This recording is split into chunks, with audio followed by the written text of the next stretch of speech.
Assalamualaikum warahmatullahi wabarakatuh.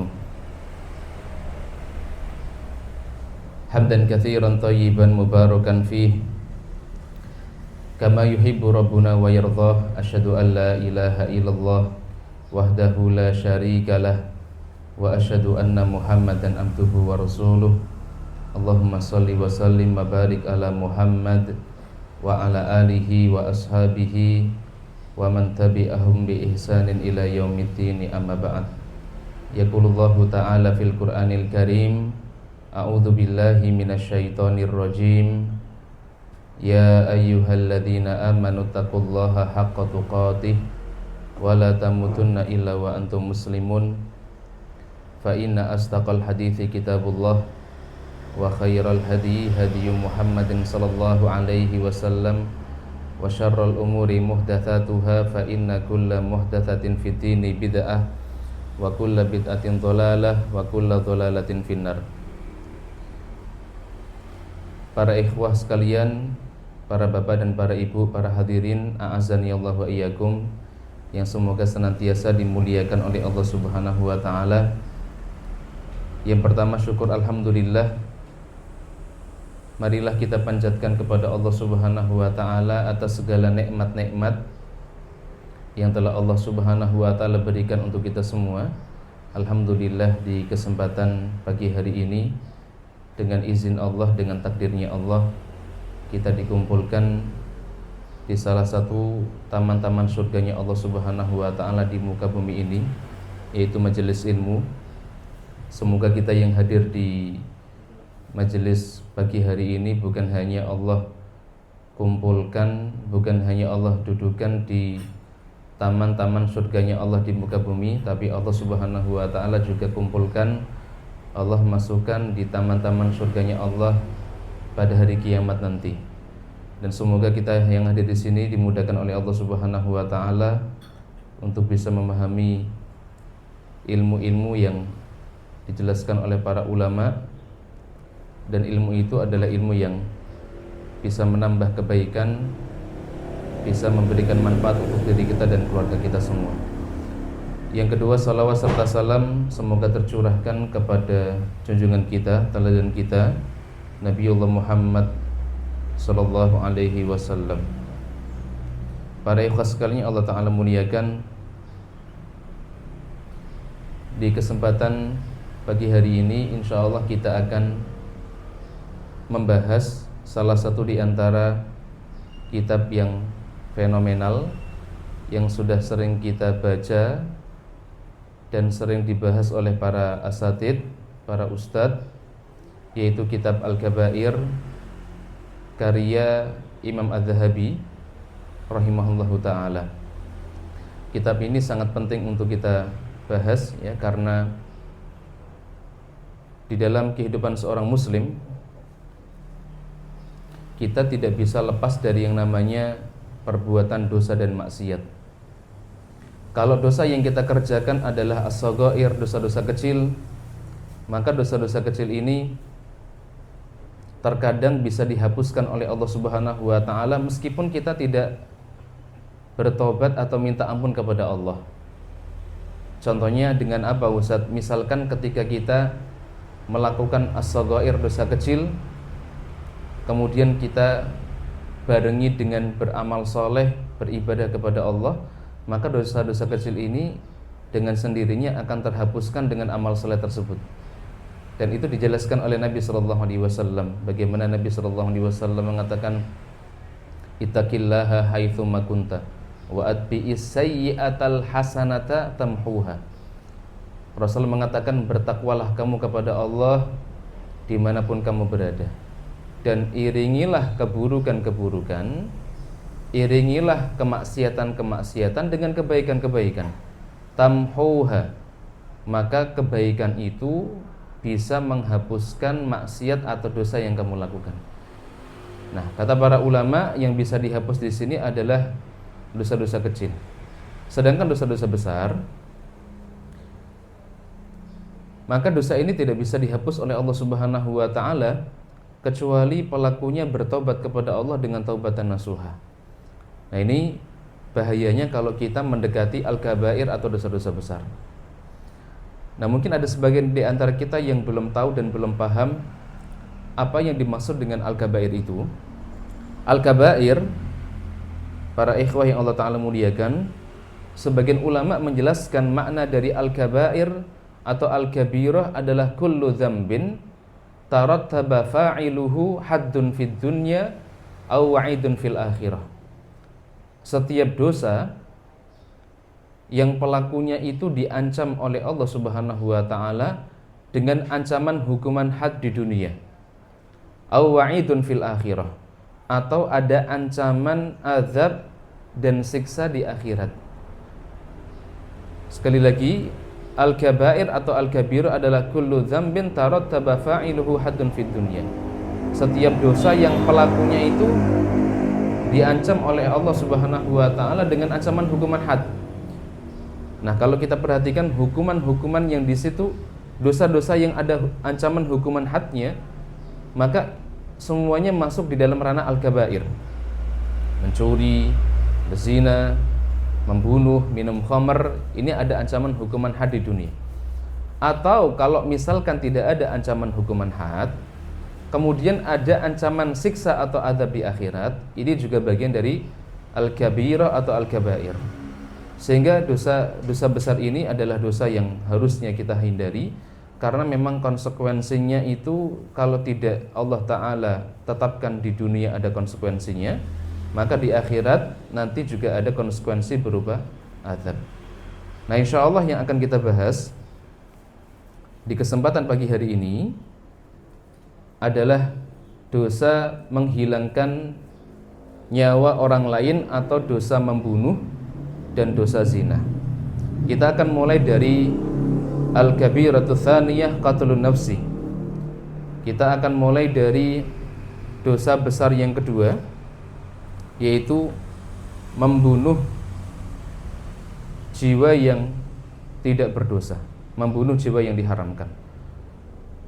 Para ikhwah yang Allah Ta'ala muliakan, kalau kita mencermati dosa membunuh atau pembunuhan ini adalah dosa yang sudah terjadi atau dilakukan bahkan sejak Allah Subhanahu wa taala menciptakan manusia yang pertama kali, yaitu ketika Allah Subhanahu wa taala menciptakan Nabi Adam alaihissalam.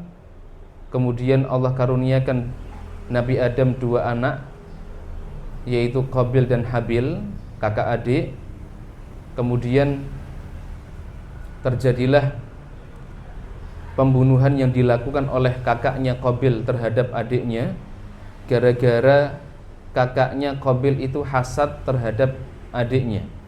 Allah Subhanahu wa taala abadikan bagaimana hasadnya Qabil kepada Habil sampai nanti terjadilah pembunuhan yang dilakukan oleh Qabil. Di dalam Al-Qur'anul Karim Allah berfirman, "Watlu 'alaihim naba abnai Adam bil haqq idz qarraba qurbanan fatuqbila min ahadihima wa lam yutaqabbal minal akhar qala la aqtulannak." Allah Subhanahu wa taala di dalam ayat ini berfirman, "Watlu 'alaihim naba abnai Adam bil haqq." Wahai Muhammad, ceritakanlah kepada mereka kisah tentang dua putra Nabi Adam alaihi salam. Idz qarraba qurbanan, ketika keduanya diperintahkan oleh Allah untuk kurban, fatuqbila min ahadihima wa lam yutaqabbal minal akhar. Kurban yang satu diterima oleh Allah dan yang satu tidak diterima oleh Allah. Akhirnya kurban yang tidak diterima oleh Allah, yaitu kurbannya Qabil, muncullah dia perasaan benci dan hasad kepada adiknya, sehingga keluarlah kalimat yang diucapkan oleh kakaknya. Dia mengatakan, qala la aqtulannak, qala la aqtulannak innama yataqabbalullah minal muttaqin. Qabil berkata kepada adiknya, la aqtulannak, adikku, kamu akan saya bunuh. Kamu akan saya bunuh. Innama yataqabbalullah minal muttaqin. Sesungguhnya kurban yang diterima oleh Allah adalah kurban dari orang-orang yang bertakwa.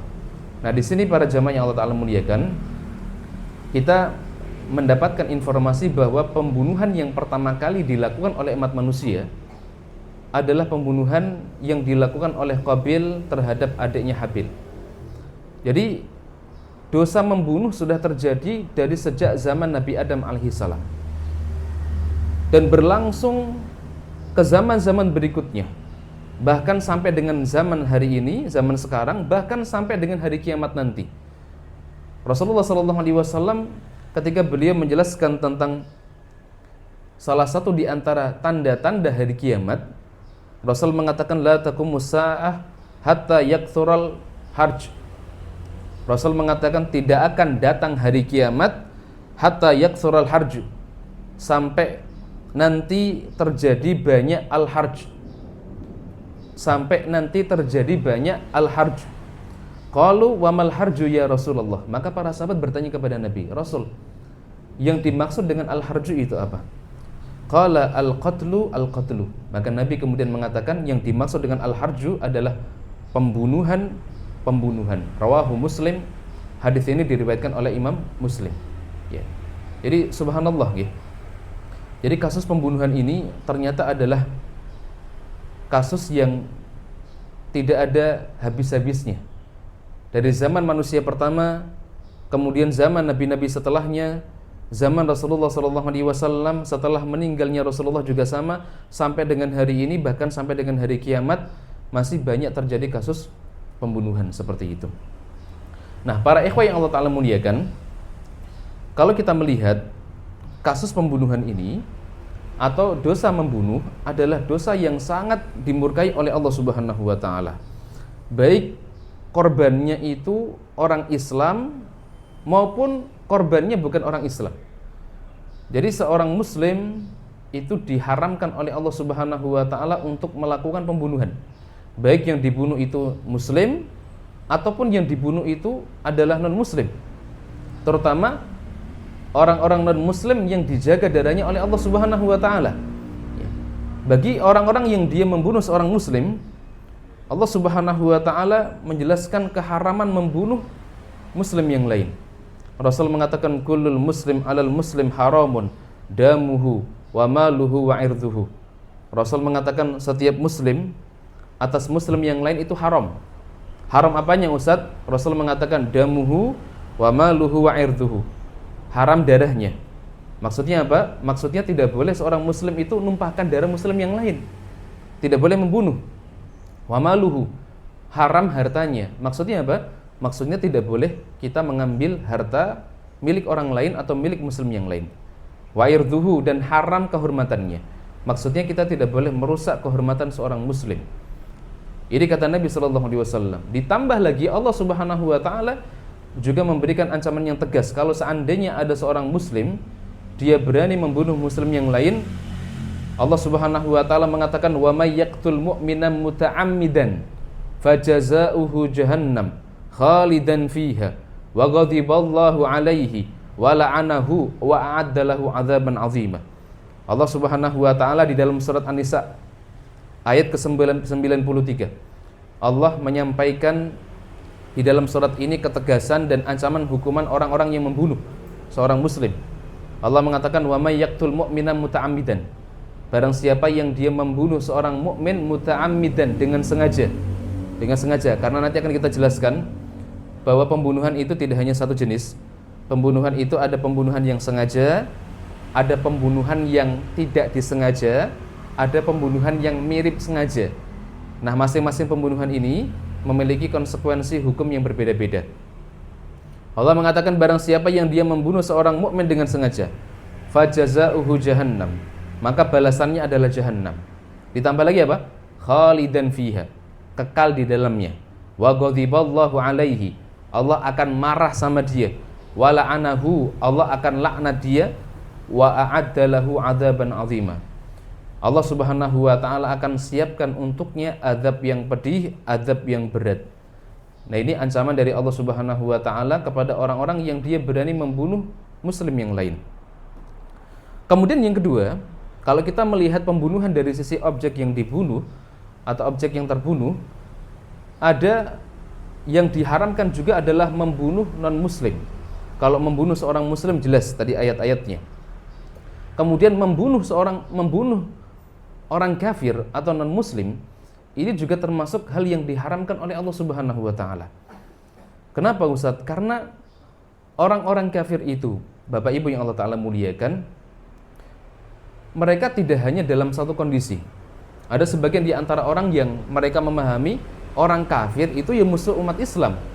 Orang kafir itu yang harus diperangi, harus dibunuh. Ada sebagian di antara kaum muslimin yang punya pemikiran seperti itu. Padahal di dalam Islam, orang kafir itu terbagi menjadi beberapa macam. Ya. Contohnya apa Ustaz? Yang pertama ada orang kafir ahlu zimmah atau orang kafir zimmi.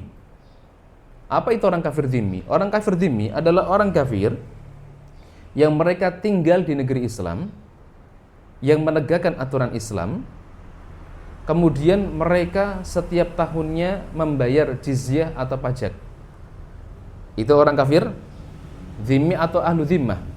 Nah, orang kafir seperti ini tidak boleh diperangi, tidak boleh disakiti, tidak boleh dibunuh, apalagi dibunuh. Disakiti saja tidak boleh, apalagi dibunuh. Kemudian yang kedua, ada orang kafir mu'ahad. Siapa itu orang kafir mu'ahad? Orang kafir mu'ahad adalah orang-orang kafir yang mereka berasal dari negeri kafir. Yang mana negeri kafir ini menjalin perjanjian damai dengan negeri Islam. Perjanjian damai, tidak boleh saling menyerang, tidak boleh saling membunuh. Maka orang kafir mu'ahad yang berasal dari negeri kafir, dan negeri kafir ini menjalin perjanjian damai dengan negeri Islam, yang seperti ini tidak boleh dianiaya, tidak boleh diganggu, dan tidak boleh dibunuh, apalagi dibunuh. Contohnya apa Ustaz? Misalkan negara kita menjalin kerjasama perjanjian damai dengan Australia misalkan. Kemudian ada orang Australia, kemudian mereka main ke negara kita, berkunjung ke negara kita. Maka yang seperti ini tidak boleh dianiaya, tidak boleh diganggu, tidak boleh dibunuh, seperti itu. Ini orang kafir yang kedua yang kita tidak boleh ganggu. Kemudian yang ketiga, ada orang kafir musta'man. Apa itu orang kafir musta'man, Ustaz? Orang kafir musta'man adalah orang kafir yang dia berasal dari negeri kafir yang tidak menjalin perjanjian damai dengan negara Islam, dengan negeri Islam. Namun orang kafir ini ketika datang ke negeri Islam, dia minta jaminan keamanan. Dia minta jaminan keamanan kepada negara Islam. Kepada negara Islam. Maka yang seperti ini juga tidak boleh dianiaya, tidak boleh disakiti, apalagi dibunuh, seperti itu. Kemudian yang keempat adalah orang kafir harbi. Orang kafir harbi itu siapa Ustaz? Orang kafir harbi adalah orang kafir yang mereka jelas-jelas memerangi umat Islam. Nah, yang seperti ini baru boleh kita perangi. Baru boleh kita perangi. Itu pun ketika memerangi mereka tidak asal serampangan. Seperti itu. Harus berada di komando negara. Ya. Nah, ini 4 jenis orang kafir. Sehingga apa? Sehingga kalau seandainya ada sebagian di antara umat Islam yang mereka punya pemikiran bahwa semua orang non-muslim, orang kafir itu harus kita perangi, harus kita bunuh, boleh kita sakiti, boleh kita aniaya, ini adalah pemikiran yang salah. Ya. Bahkan kalau kita melihat bagaimana Rasulullah SAW dan para sahabatnya mencontohkan kepada kita semua, Rasulullah dan para sahabat mereka hidup berdampingan dengan orang-orang kafir. Contohnya apa Ustaz? Contohnya Nabi SAW, beliau pernah berhutang loh. Rasul itu pernah berhutang sama orang Yahudi. Ibunda Aisyah radhiyallahu ta'ala, beliau pernah menceritakan bahwa Nabi SAW itu pernah hutang sama orang Yahudi. Ibunda Aisyah mengatakan, anna Nabiyya SAW ishtara ta'aman min Yahudiyyin ila ajalin farohanahu dir'ahu. Ibunda Aisyah mengatakan Nabi SAW, beliau pernah membeli bahan makanan pokok dari orang Yahudi ila ajalin dengan cara berhutang. Beliau berhutang. Farohanahu dir'ahu. Dan Nabi SAW kemudian menggadaikan baju besi beliau, baju perang beliau. Berarti Nabi SAW kalau pinjem uang sama orang Yahudi, kira-kira hubungan Rasulullah dengan orang-orang Yahudi di waktu itu bagus betul? Berarti bagus hubungan Nabi dengan orang-orang kafir. Selama mereka tidak memerangi umat Islam, Rasulullah SAW akan berperilaku baik kepada mereka. Ya. Ini contoh bagaimana Rasulullah mereka juga baik sama orang-orang kafir selama mereka tidak memerangi umat Islam. Ya. Kemudian contoh yang kedua yang mungkin bisa kita lihat dan bisa kita jadikan pelajaran di zaman Khalifah Umar bin Khattab radhiyallahu ta'ala anhu. Umar bin Khattab beliau juga baik sama orang-orang Yahudi. Bahkan pernah ada salah satu ulama Yahudi yang mendatangi Umar bin Khattab. Ya. Ulama Yahudi ini mengatakan, "Ya Amirul Mukminin, ayatun fi kitabikum taqra'unaha law nazalat alaina ay ma'syaral yahud lattakhadnahu 'aidan." Lattakhadnaha 'aidan. Ulama Yahudi mengatakan, "Wahai Amirul Mukminin, sesungguhnya di dalam kitab Anda, di dalam Al-Qur'anul Karim, itu ada satu ayat, kalau seandainya ayat itu turun atas kami, turun untuk kami, yaitu orang-orang Yahudi, lattakhadnaha 'aidan, maka kami akan menjadikan hari atau waktu ayat itu diturunkan sebagai hari raya kami." Kemudian Umar bin Khattab mengatakan, fa ayyu ayatin, fa ayyul ayah, ayat apa itu? Kemudian ulama Yahudi ini mengatakan, al-yauma akmaltu lakum dinakum wa atmamtu alaikum ni'mati wa raditu lakumul Islam madinah. Dia membacakan surat Al-Maidah ayat yang ketiga. Kemudian Umar bin Khattab mengatakan, ini la'alamu, sesungguhnya aku benar-benar mengetahui ya, di mana ayat ini diturunkan dan kapan ayat ini diturunkan. Yaitu diturunkan ketika Nabi SAW berada di Arafah dan di hari Jumat ketika Rasulullah sedang menunaikan haji wada, seperti itu. Nah, ini contoh hubungan baik antara sahabat Umar bin Khattab yang terkenal tegas dengan orang-orang kafir. Beliau saja punya hubungan yang baik dengan orang-orang kafir selama orang kafir itu baik sama umat Islam, seperti itu. Nah, inilah mindset yang harus kita pahami ya, bahwa sekali lagi tidak semua orang kafir itu boleh kita perangi. Tidak semua orang kafir itu boleh kita aniaya. Bahkan Nabi SAW memberikan ancaman yang tegas kalau seandainya ada seorang muslim dia berani mengganggu orang kafir yang dia dijaga darahnya. Contohnya orang kafir mu'ahad tadi. Mu'ahad tadi apa? Orang kafir yang berasal dari negeri kafir yang menjalin perjanjian damai dengan negeri Islam. Rasulullah SAW mengatakan, man qatala mu'ahadan lam yarih raihatal jannah wa inna rihaha tujadu min masirati arba'ina aman. Rasulullah SAW mengatakan, man qatala mu'ahadan, barang siapa yang dia membunuh orang kafir mu'ahad, lam yarih raihatal jannah, maka dia tidak akan mencium bau wanginya surga. Wa inna rihaha tujadu min masirati arba'ina aman. Padahal bau wanginya surga itu bisa tercium atau bisa dirasakan dari jarak 40 tahun perjalanan. Rawahul Bukhari. Hadis ini diriwayatkan oleh Imam Al-Bukhari. Baik. Bapak Ibu yang Allah Ta'ala muliakan ya, ini gambaran ya bagaimana Islam itu betul-betul perhatian dengan dosa membunuh. Baik itu membunuh orang muslim ataupun membunuh orang kafir yang dijaga darahnya oleh syariat, seperti itu. Baik, kita akan masuk pembahasan ya di dalam kitab Al-Kabair bab yang kedua, pembahasan yang kedua tentang qatlun nafsi, membunuh jiwa yang diharamkan atau berdosa. Imam Adz-Dzahabi di dalam kitab Al-Kabair, beliau pertama menyebut firman Allah Subhanahu wa taala surat An-Nisa ayat ke-93.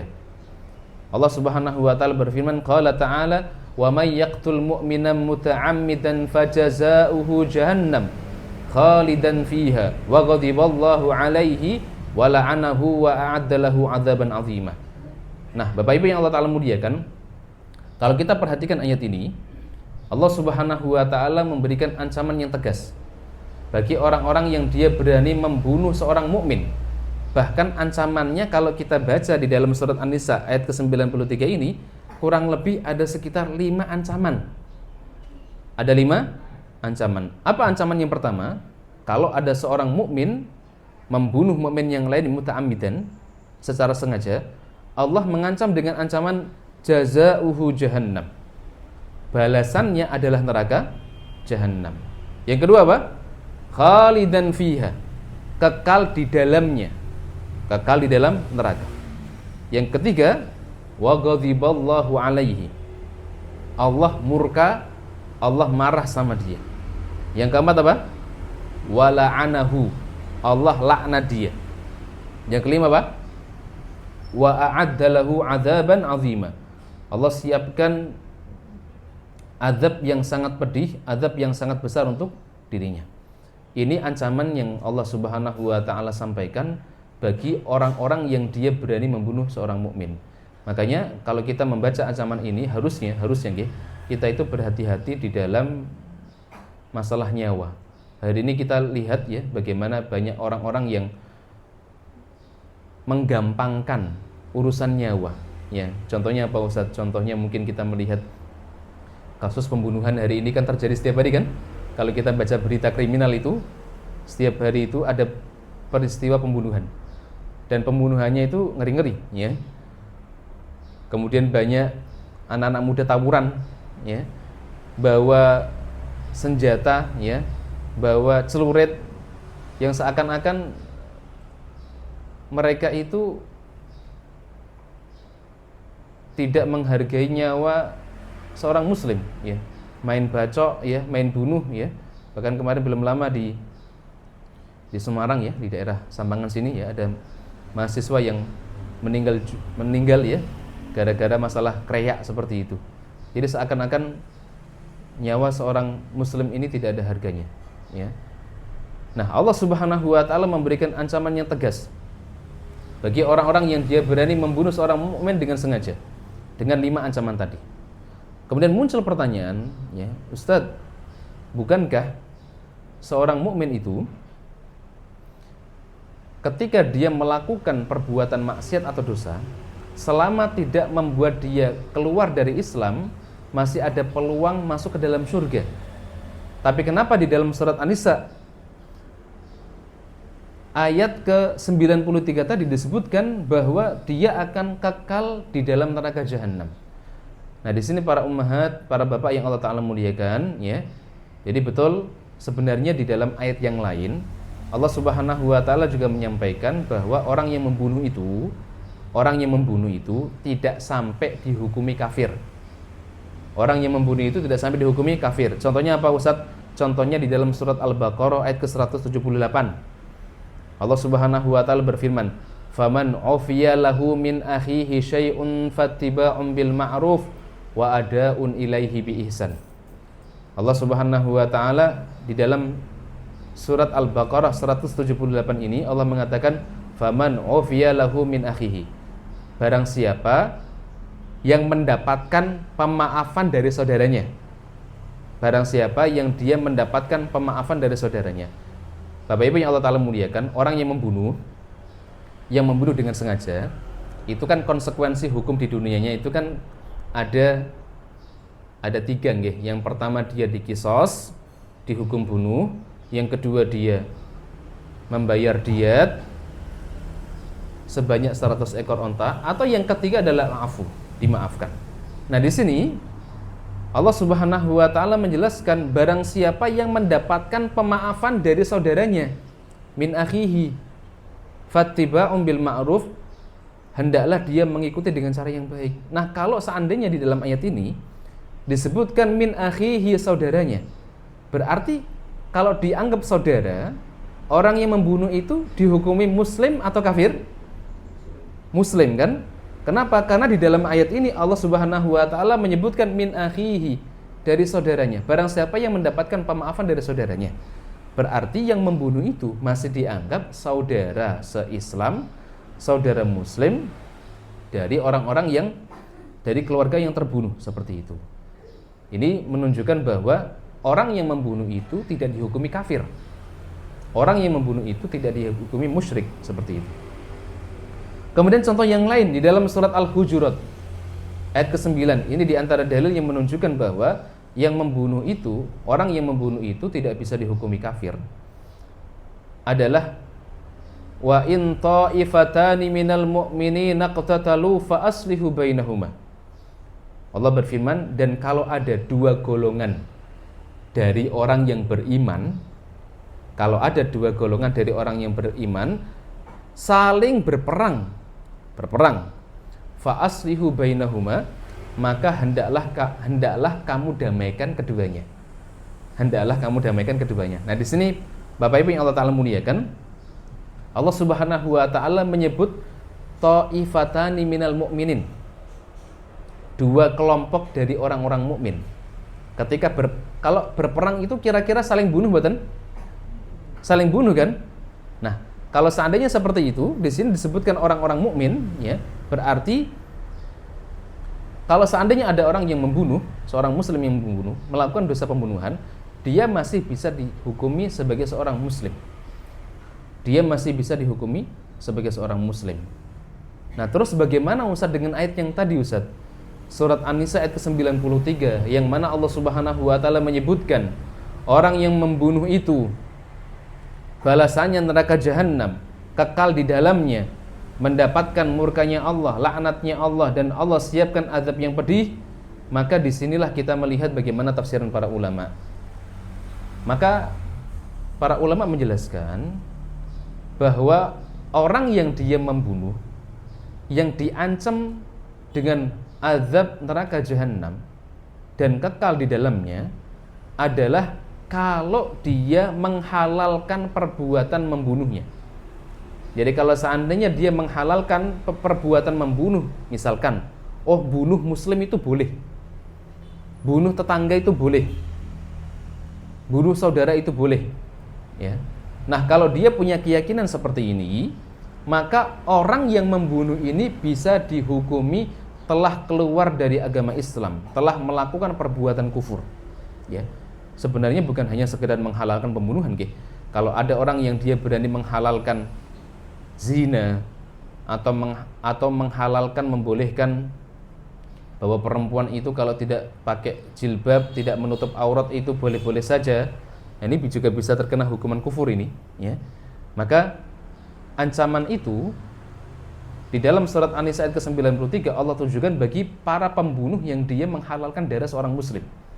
Menghalalkan darah seorang muslim. Ini makna yang pertama. Yang kedua, sebagian ulama menjelaskan bahwa yang dimaksud dengan kekal di dalam neraka itu bukan kekal abadi selama-lamanya, bukan.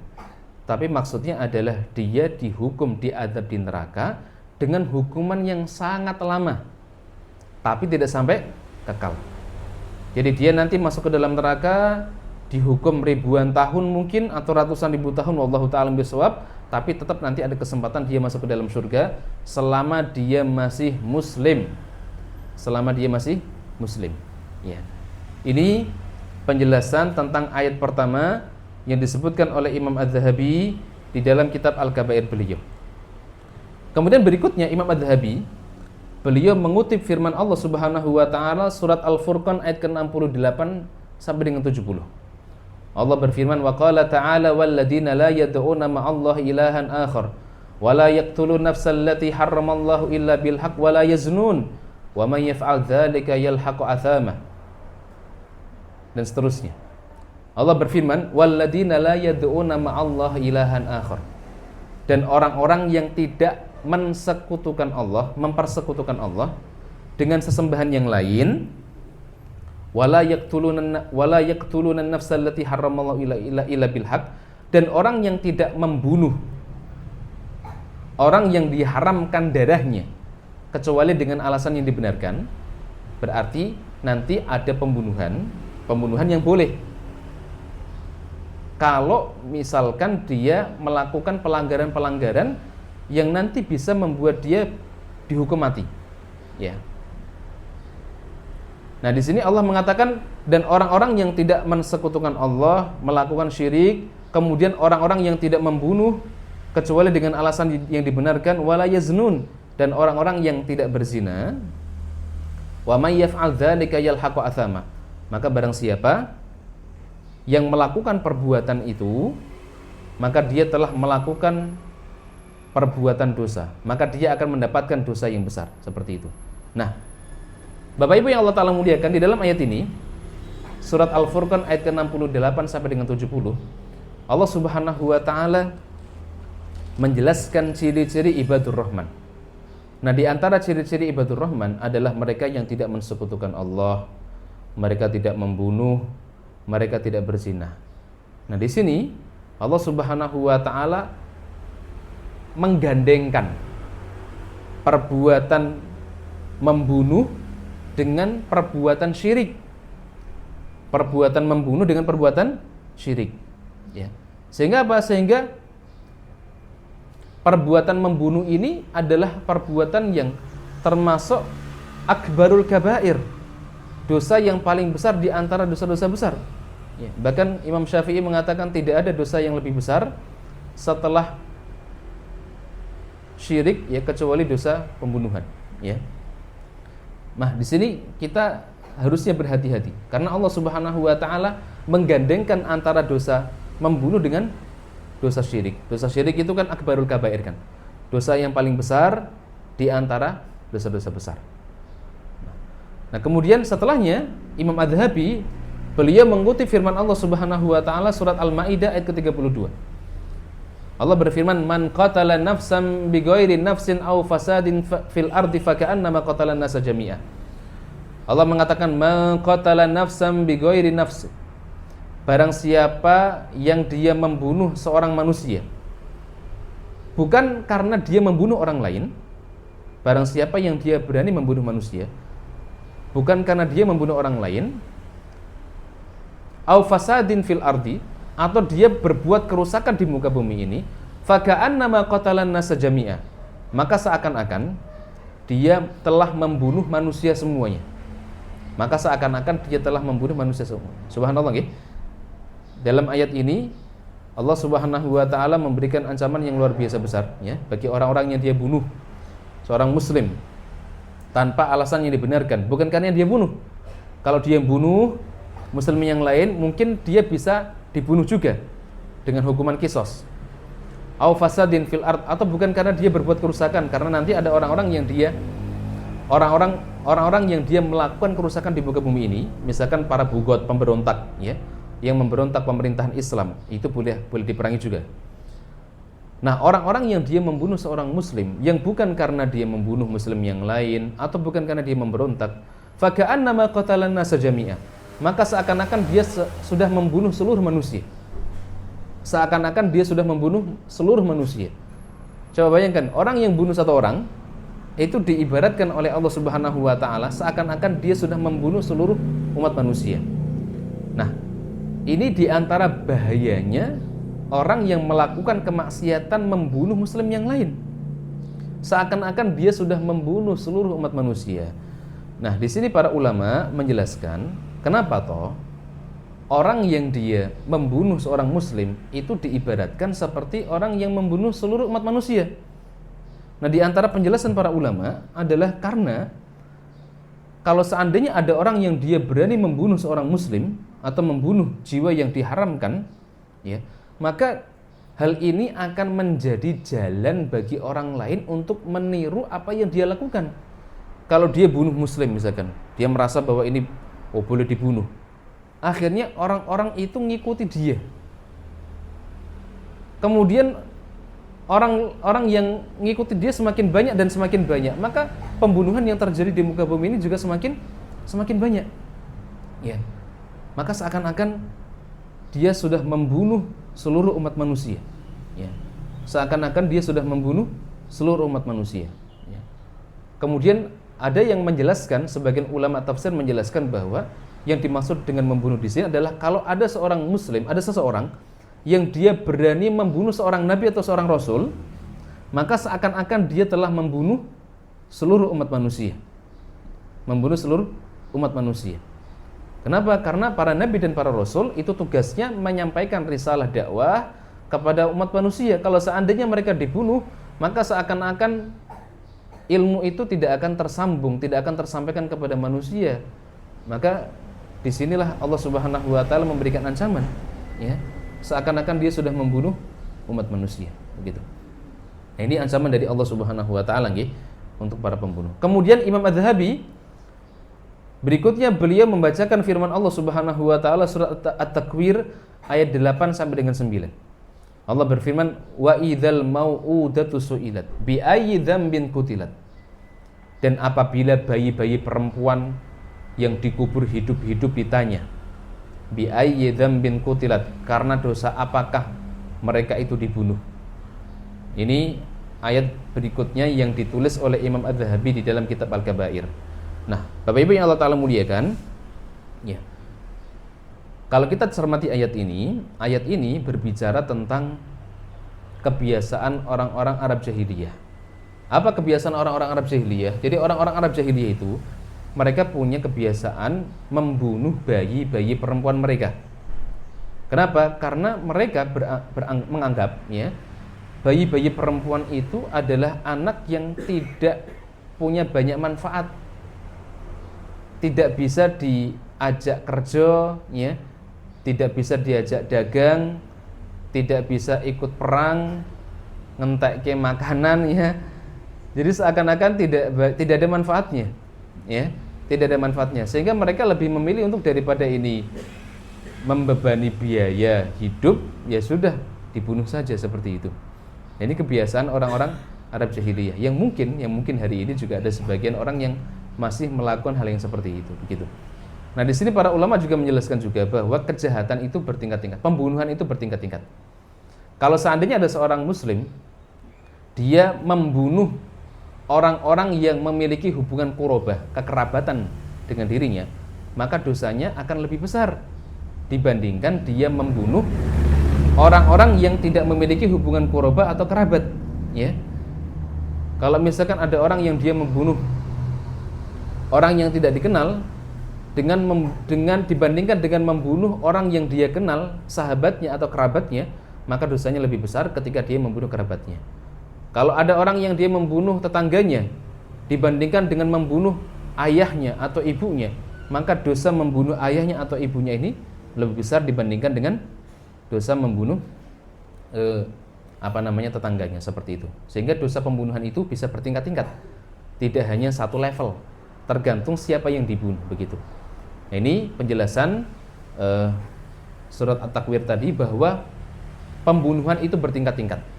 Dan di antara kebiasaan orang-orang Arab jahiliyah tadi, mereka sering membunuh bayi perempuan-perempuan mereka. Ada yang dikubur hidup-hidup, ya. Bahkan Allah Subhanahu wa taala juga mempertegas, ya, bagaimana kebiasaan orang-orang Arab jahiliyah dalam surat An-Nahl ayat ke-58 59. Allah berfirman, wa idza busyira ahaduhum bil untha dhalla wajhuhu muswadda wa huwa kadzim. Allah mengatakan, dan apabila seseorang dari mereka itu dikasih kabar, Pak Bu, ya, tentang kelahiran anak perempuan, misalkan istrinya lagi hamil, mau lahiran, setelah lahiran dikabari sama bidannya, Pak Bu, ini anaknya perempuan. Apa kata Allah? Dhalla wajhuhu muswadda wa huwa kadzim, kata Allah. Maka wajahnya itu berubah menjadi hitam, ya, merah padam, kemudian wa huwa kadzim. Dia sangat marah, mereka sangat marah, ya. Sangat marah. Ini orang-orang Arab jahiliyah di zaman dahulu seperti itu. Nah, berikutnya Imam Az-Zahabi beliau membacakan hadis Nabi sallallahu alaihi wasallam. Maqala Nabi sallallahu alaihi wasallam, "Ijtanibu as-sab'a al-mubiqat." Fa dzakara qatlan nafsi allati harramallahu illa bil haqq. Imam Az-Zahabi beliau menjelaskan tentang 7 dosa yang membinasakan yang disampaikan oleh Nabi sallallahu alaihi wasallam. Rasul mengatakan, ijtanibu as-sab'a al-mubiqat. Jauhilah 7 dosa yang membinasakan, kata Rasulullah. Fa dzakara qatlan nafsi allati harramallah. Kemudian Nabi sallallahu alaihi wasallam menjelaskan salah satu di antara 7 dosa besar yang membinasakan itu ada membunuh jiwa yang Allah haramkan. Membunuh jiwa yang Allah haramkan. Nah, hadis ini adalah potongan dari hadis Nabi sallallahu alaihi wasallam yang diriwayatkan oleh sahabat Abu Hurairah. Rasulullah pernah menyampaikan, Bapak Ibu, secara lengkap Rasul menyampaikan 7 dosa yang membinasakan itu. Rasul mengatakan, ijtanibu as-sab'a al-mubiqat. Jauhilah 7 dosa yang membinasakan. Para sahabat kemudian mereka pengen tahu 7 dosa yang membinasakan ini apa? Mereka mengatakan, ya Rasulullah, wa mahunna. Kemudian Nabi sallallahu alaihi wasallam mengatakan, qala asyirku billah. Yang pertama, 7 dosa yang membinasakan, Rasul mengatakan asyirku billah, syirik kepada Allah Subhanahu wa taala. Yang kedua adalah as-sihr, sihir. Yang ketiga, qatlun nafsil lati harramallahu illa bil haqq, membunuh jiwa tanpa alasan yang dibenarkan. Yang keempat, aklu riba, makan harta riba. Yang kelima, aklu malil yatim, memakan harta anak yatim. Yang keenam, tawalli yaumaz zahfi, lari dari medan perang. Yang ketujuh, qadful muhsanatil mu'minatil ghafilat, menuduh perempuan baik-baik sebagai seorang pezina, menuduh perempuan yang beriman, yang menjaga kehormatan dengan tuduhan sebagai seorang pezina. Nah, ini hadis lengkapnya yang disampaikan oleh Nabi Shallallahu Alaihi Wasallam, diriwayatkan oleh Bukhari Muslim. Nah, menariknya di sini Bapak Ibu yang Allah Taala muliakan, Nabi Shallallahu Alaihi Wasallam beliau menggunakan kata ijtanibu. Rasul mengatakan ijtanibu, jauhilah, bukan menggunakan kalimat utruku misalkan, tinggalkanlah, bukan. Hikmahnya apa Ustaz? Faedahnya apa Ustaz? Kenapa Nabi Shallallahu Alaihi Wasallam dalam hadis ini beliau menggunakan kata ijtanibu, jauhi, bukan utruku, tinggalkanlah, seperti itu. Nah, di sini ada hikmah yang luar biasa. Kenapa? Karena kalimat atau kata ijtanibu, ungkapan ijtanibu itu lebih mendalam dibandingkan dengan ungkapan utruku, tinggalkanlah. Kenapa? Karena bisa jadi ya, ada orang yang dia meninggalkan apa-apa yang Allah haramkan, tapi dia masih tetap berada di dekat keharaman tadi. Ya. Jadi dia nggak bunuh, tapi circle-nya sama pembunuh misalkan. Betul dia nggak zina, tapi yang dia lakukan perbuatan yang mengarah kepada zina, pacaran misalkan. Ya. Nah, kalau ijtanibu dikatakan oleh para ulama ini lebih mendalam. Kenapa? Karena kita disuruh untuk bukan hanya ninggalkan, tapi jangan deket-deket. Jangan deket-deket. Ya. Kalau utruku, meninggalkan, kan bisa jadi dia nggak ngerjakan, tapi dia deket sama perbuatan haram tadi. Tapi kalau ijtanibu, Rasulullah SAW menyuruh kita untuk menjauhi segala hal-hal yang bisa mengarah kepada 7 dosa yang membinasakan tadi. Seperti itu. Nah, kalau di sini Rasulullah SAW menjelaskan supaya kita menjauhi yang namanya syirik, menjauhi dari yang namanya membunuh ya atau sihir, maka kita tidak boleh mendekati hal-hal yang bisa menjurus kepada 7 hal ini. Seperti itu. Pembunuhan ya, jangan mendekati hal-hal yang bisa menjurus kepada pembunuhan. Ya. Kemudian berikutnya di dalam hadis ini Nabi SAW beliau menyampaikan ada 7 dosa yang membinasakan. Mafhumnya yang disampaikan oleh para ulama bahwa 7 dosa yang membinasakan ini bukan hanya sekedar 7 dosa. Dosa-dosa yang membinasakan itu bukan hanya sekedar 7 nggih, tapi ada dosa-dosa yang lain yang bisa membinasakan. Cuma Nabi SAW menyampaikan sebagian dosa yang betul-betul bahaya sekali. Al-mubiqat itu kata para ulama muhlikat, yang membinasakan, yang menghancurkan. Kenapa? Karena 7 dosa ini betul-betul merusak nggih, merusak orang, ya merusak keluarga, ya merusak kehormatan dan lain sebagainya, begitu. Ya. Nah, ini terkait dengan larangan dari Rasulullah SAW untuk mendekati dosa membunuh. Ya. Nah, para bapak, para ibu yang Allah Ta'ala muliakan, orang yang dia melakukan pembunuhan, ya, orang yang dia melakukan pembunuhan secara umum itu terbagi menjadi 3 macam. Pembunuhan itu ada 3 macam. Yang pertama ada qatlul amdi, pembunuhan dengan sengaja. Yang kedua ada qatlul khata', pembunuhan tidak sengaja. Yang ketiga ada qatlu syibhil amdi, pembunuhan yang mirip sengaja. Jadi ada pembunuhan yang disengaja, ada yang tidak disengaja, ada yang sengaja, ada yang tidak sengaja, dan ada yang mirip sengaja. Ya. Apa itu pembunuhan sengaja, Ustaz? Pembunuhan sengaja berarti ada orang yang dia betul-betul ada orang-orang yang dia menganiaya orang lain dengan niatan ingin menghilangkan nyawanya. Dia menganiaya orang dengan niatan supaya nyawanya itu hilang. dan biasanya menggunakan alat-alat yang bisa membunuh. Ini pembunuhan dengan sengaja. Sehingga kesimpulannya adalah pembunuhan dengan sengaja ini adalah satu, dia butuh yang namanya niat. Jadi kalau niatnya bunuh, niatnya menghilangkan nyawa, berarti ini termasuk pembunuhan sengaja. Yang kedua, syarat yang kedua adalah orang yang membunuh itu tahu bahwa korbannya itu adalah orang yang dijaga darahnya. Yang kedua, si pembunuh itu tahu bahwa yang mau dibunuh itu adalah orang yang darahnya itu dijaga oleh syariat. Maksudnya bagaimana, Ustaz? Dia tahu bahwa ini harusnya nggak boleh dibunuh. Harusnya nggak boleh dibunuh, tapi dia sengaja membunuh. Sehingga kalau seandainya ada seorang muslim yang dia nggak tahu bahwa ini orang itu harusnya nggak boleh dibunuh, harusnya nggak boleh dibunuh, tapi dia fahamnya boleh dibunuh, maka dia bukan termasuk pembunuhan sengaja. Contohnya bagaimana, Ustaz? Contohnya, ada orang yang selama ini dia orang kafir misalkan, memerangi umat Islam, bahkan membunuh umat Islam. Ternyata dia mu'alaf, ya masuk Islam. Orang ini nggak tahu, tiba-tiba akhirnya dibunuh misalkan, dibunuh. Nah berarti yang seperti ini bukan pembunuhan dengan sengaja. Kenapa? Karena dia nggak tahu bahwa yang dibunuh itu adalah orang yang darahnya itu wajib untuk dijaga, tidak boleh ditumpahkan. Ya, ini syarat yang kedua, nggih. Pembunuh harus mengetahui bahwa korbannya adalah orang yang dijaga darahnya.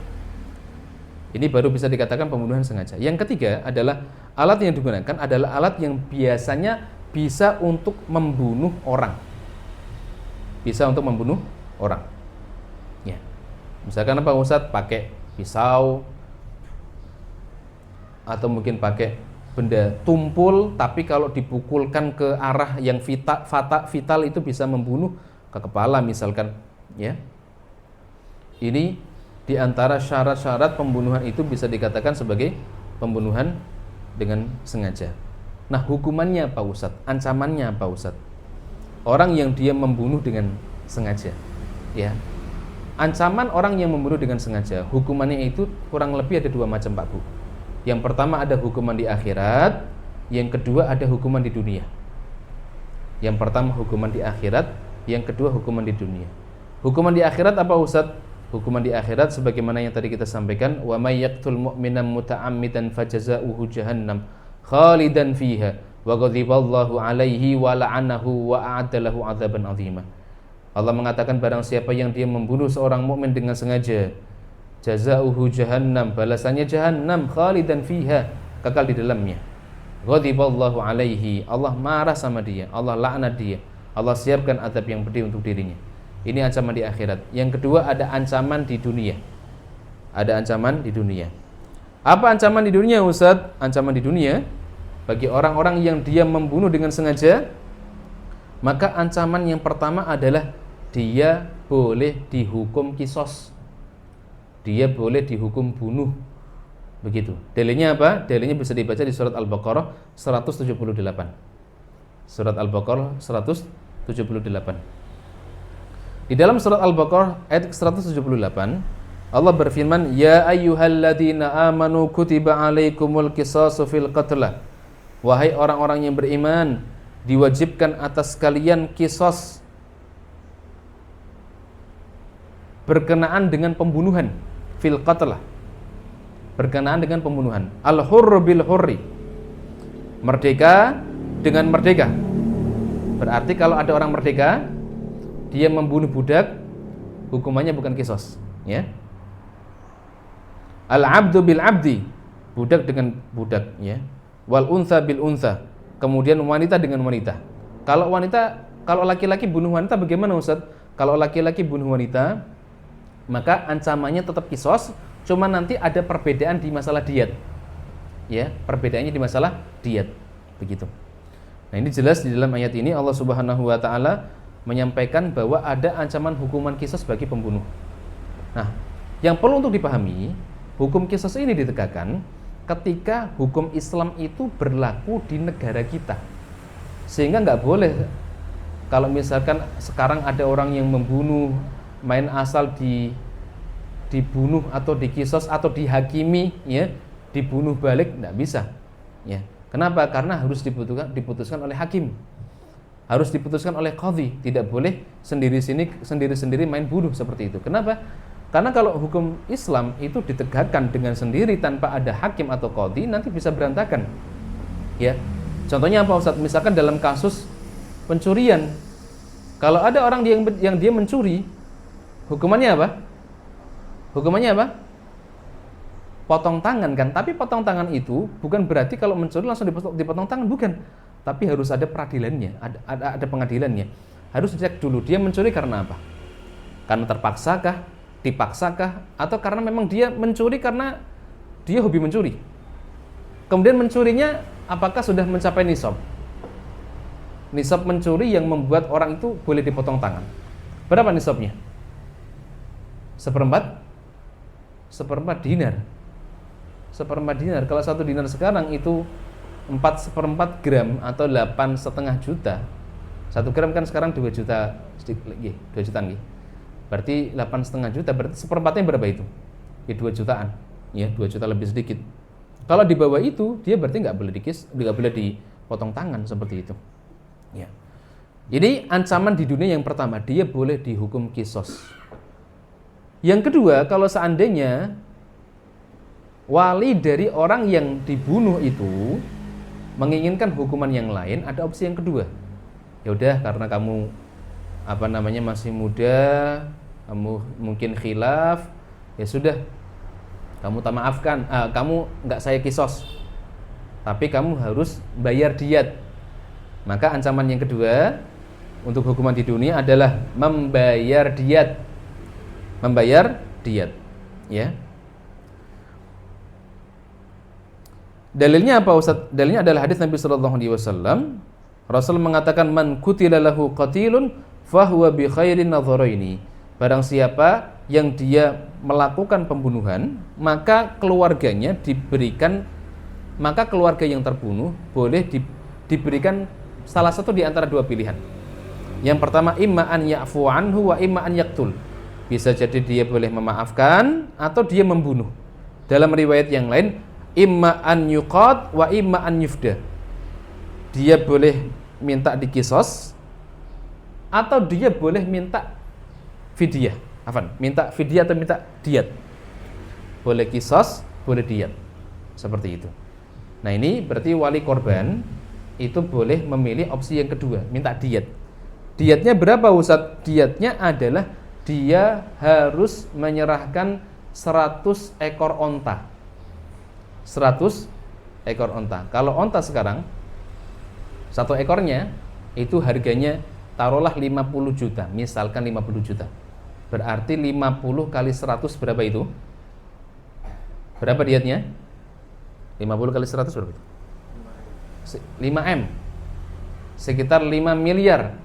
Ya. Itu pun dengan ketentuan ada 30 unta hiqqah, 30 unta jada'ah, dan 40 ekor onta bunting, onta yang lagi hamil, ya. Meskipun para ulama mengatakan tidak harus dengan onta, ya, tapi bisa dengan kursnya. Harga onta itu kalau onta bunting, onta hamil itu kira-kira berapa? Onta jada'ah itu kira-kira berapa? Seperti itu. Ini opsi yang kedua. Opsi yang ketiga dari wali korban adalah boleh memaafkan secara cuma-cuma. Berarti dia tidak minta diat, tapi dia langsung memaafkan. Dan Allah Subhanahu wa taala berfirman, wa anta'fu aqrabu littaqwa. Dan memaafkan itu lebih dekat dengan ketakwaan, seperti itu. Nah, ini konsekuensi dari orang yang dia melakukan pembunuhan, maka ada hukuman ancaman di akhirat dan ada ancaman di dunia. Tadi ancaman pertama apa? Kisos. Yang kedua apa? Membayar diat. Berapa tadi diatnya? 100 ekor onta. Atau yang ketiga apa? Memaafkan. Misalkan ya sudah keluarganya nanti sepakati, ya, udah kita maafkan saja, ya, karena ini yang bunuh juga saudara dia, misalkan, ya, yang bunuh juga ternyata saudaranya, ya, sudah dimaafkan, ya, maka dia bisa bebas, ya, tanpa ada hukuman kisos maupun denda seperti itu. Nah, kalau seandainya syariat ini ditetapkan Bapak Ibu yang Allah Ta'ala muliakan, ya, insya Allah yang namanya keamanan di negara kita ini betul-betul akan terjaga dan terjamin. Kita lihat bagaimana di negara-negara Islam yang menerapkan hukum syariat, ya, hukum qisas termasuk diantaranya, meskipun belum sempurna, betul belum sempurna. Tapi kalau ada yang menerapkan seperti di Saudi misalkan, itu orang mau membunuh itu mikir-mikir, ya. Orang mau membunuh itu mikir-mikir. Kenapa? Karena ancamannya dibunuh juga. Jangankan bunuh, ya. Kalau ada orang yang dia berani melakukan kezaliman dengan cara motong jari misalkan, maka balasannya juga balasan yang sama, jarinya boleh dipotong. Ada orang yang dia mukul sampai giginya rontok 2 misalkan, maka dia boleh membalas mukul sampai giginya rontok 2. Makanya Allah Subhanahu wa taala mengatakan, wa jazaa'u sayyi'atin sayyi'atu mithluha. Balasan untuk keburukan, kezaliman adalah kezaliman yang sama. Allah bolehkan kita membalas dengan balasan yang sama. Meskipun Allah mengatakan, faman afa wa aslaha fa ajru Allah. Barang siapa yang memaafkan dan dia mengislah, memperbaiki hubungan, maka Allah akan memberikan balasan yang besar untuk dirinya. Seperti itu. Tapi intinya kalau hukum qisas ini atau hukum Islam ini diterapkan, insya Allah negara itu akan aman, ya. Kasus pembunuhan di negara Islam yang menerapkan syariat Islam, ya, Saudi itu sangat kecil sekali, ya. Karena Allah Subhanahu wa taala sendiri mengatakan bahwa di antara hikmah terbesar ketika Allah Subhanahu wa taala menyuruh kita untuk menerapkan hukum qisas, Allah mengatakan walakum fil qisasi hayatu ya ulil albab, kata Allah. Dan di dalam qisas itu ada jaminan kelangsungan hidup bagi dirimu. Jadi ada jaminan kelangsungan hidup bagi kita. Artinya kalau ada hukum qisas diterapkan, orang mau membunuh itu mikir-mikir 1000 kali. Seperti itu, ya. Nah, ini mungkin untuk ilmu kita, wawasan kita. Meskipun negara kita belum bisa menerapkan syariat Islam, kita sebagai seorang muslim jangan a priori dengan hukum Islam. Sebagian di antara kaum muslimin kan sudah a priori kan, wah enek syariat Islam medeni nih. Nanti ada hukum qisas, nanti ada hukum potong tangan, nanti ada hukum rajam Ustaz bagi pezina. Ya, ini belum kita bahas masalah zina kan, ya. Orang sudah a priori dulu, ya. Padahal kalau kita melihat kasus zina, misalkan zina di zaman Nabi Shallallahu Alaihi Wasallam, kasus zina di zaman Nabi yang dihukum rajam itu kasusnya bukan karena ada 4 orang saksi ngelihat orang yang zina, ya, dideloi wong papat gitu, laki-laki, bukan. Kasusnya karena apa? Kenapa bisa dirajam? Karena al-iqrar, ngaku semuanya. Jadi karena mereka ngaku sendiri, menyampaikan kepada Rasulullah, Rasul zina itu Rasul saya zina Rasul. Akhirnya Rasulullah SAW baru merajam mereka, ya. Itu pun Nabi SAW terkadang berusaha untuk mencarikan alasan supaya orang itu nggak dirajam sama Rasulullah. Contohnya siapa? Contohnya ketika Ma'is bin Malik ngaku kepada Nabi, Rasul saya zina Rasul. Maka Rasul berusaha untuk bertanya kepada para sahabat, ahwa majnun, Ma'is gila nggak dia? Kok dia ngaku zina? Enggak Rasul, enggak gila. Asyaribal khamar, mabuk enggak dia? Minum khamar enggak? Enggak Rasul. Baru setelah itu dihukum rajam. Ya. Seperti itu, ya. Jadi kita bahas ini, ya, tujuannya adalah supaya kita punya ilmunya, paham bahwa Islam itu mengatur segala macam urusan umat manusia, bahkan termasuk dalam masalah jinayat, masalah tindak kriminal itu juga diatur dalam Islam, ya. Dan kita tetap berusaha untuk berdoa, ya, dan berikhtiar supaya syariat ini bisa ditegakkan di negara kita, ya. Dan kita juga berdoa semoga kita diberikan kemudahan untuk bisa menerapkan syariat Islam ini, tentunya tetap di bawah pemerintahan kita, seperti itu. Tapi para bapak dan para ibu yang Allah Ta'ala muliakan, Mas Arif sampai jam berapa ini Mas Arif? Halo? Cukup? Baik. Ini pembahasan tentang pembunuhan, ya. Masih ada satu pembahasan lagi tentang perzinahan sebenarnya, ya, zina, dosa zina. Tapi kalau kita teruskan, Bapak Ibu yang Allah Ta'ala muliakan, sepertinya waktunya tidak cukup karena ini cukup panjang, ya. bahasan tentang zina. Sementara kita cukupkan pembahasan tentang pembunuhan dulu, dosa membunuh ya. Insya Allah ya, jika ada kesempatan yang lain kita akan lanjutkan pembahasan tentang zina. Tadi saya lupa, saya baru menyampaikan satu poin tentang pembunuhan dengan sengaja, betul nggih? Yang kedua ada pembunuhan yang tidak sengaja. Apa itu pembunuhan yang tidak sengaja, Ustaz? Pembunuhan yang tidak sengaja berarti kasus pembunuhan yang tidak ada niatan dari pelakunya untuk menganiaya ataupun membunuh. Tidak ada niatan untuk menganiaya ataupun membunuh. Ya. Ini pembunuhan yang tidak sengaja. Contohnya apa, Ustaz? Contohnya lagi naik motor atau naik mobil, ternyata nabrak orang. Ya, kemudian yang ditabrak meninggal. Maka ini contoh pembunuhan tidak sengaja. Lagi latihan manah, ternyata panahnya nyasar, kena orang, meninggal dunia. Lagi latihan nembak, ternyata pelurunya nyasar, kena orang, kemudian meninggal dunia. Ini pembunuhan yang tidak sengaja. Ada pembunuhan yang mirip sengaja, qatlu syibhil amdi, pembunuhan yang mirip sengaja. Apa itu, Ustaz?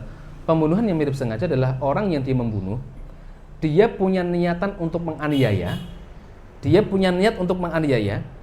tapi dia tidak ada niat pengen bunuh. Jadi dia menganiaya orang, tapi tidak ada niatan untuk membunuh, dan biasanya alat yang dipakai adalah alat yang umumnya tidak bisa sampai bunuh. Umumnya alat yang dipakai adalah alat yang biasanya tidak bisa membunuh orang. Ya. Contohnya apa, Ustaz? Contohnya mungkin ada orang dia marah, ya. Dia marah kemudian mukul dada satu kali. Niatnya pengen menganiaya, tapi nggak sampai niat pengen membunuh. Ternyata jantungan misalkan atau sesak napas, ya, meninggal dunia. Nah, ini contoh pembunuhan yang mirip sengaja. Pembunuhan yang mirip sengaja. Nah, pembunuhan yang mirip sengaja dengan pembunuhan yang disengaja ini, persamaannya di mana, Ustaz? Persamaannya sama-sama pengen menganiaya. Bedanya di mana? Bedanya kalau pembunuhan sengaja dia niat pengen membunuh, kalau pembunuhan yang mirip sengaja itu dia tidak ada niatan pengen membunuh.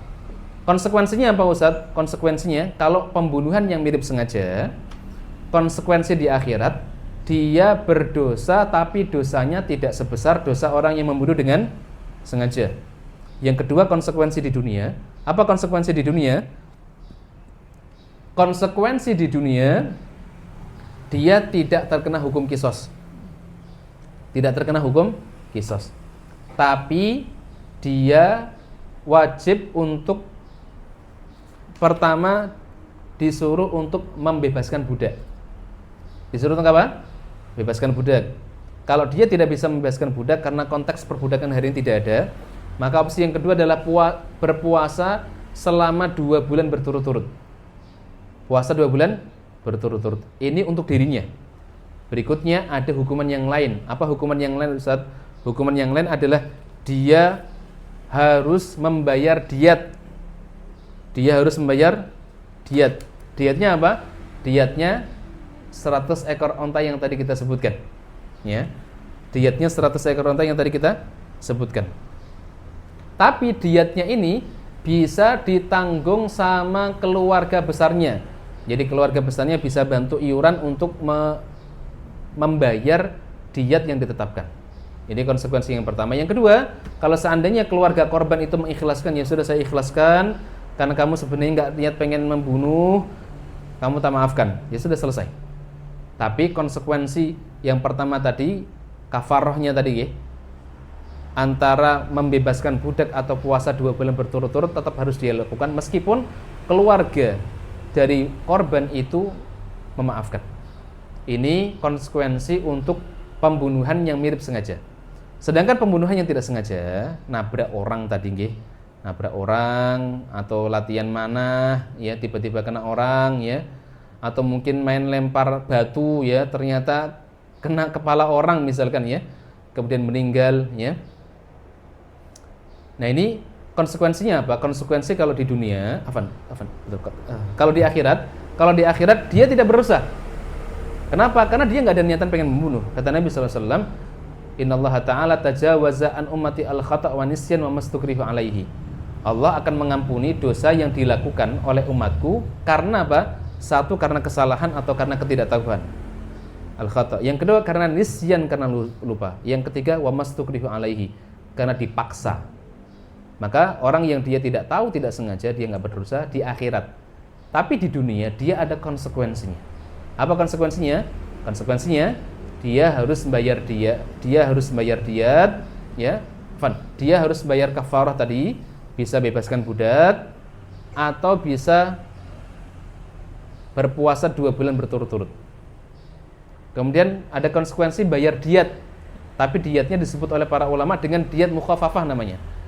Diat mukhafafah. Diat mukhafafah itu apa, Ustaz? Diat yang lebih ringan dibandingkan dengan diatnya orang yang melakukan pembunuhan yang mirip sengaja.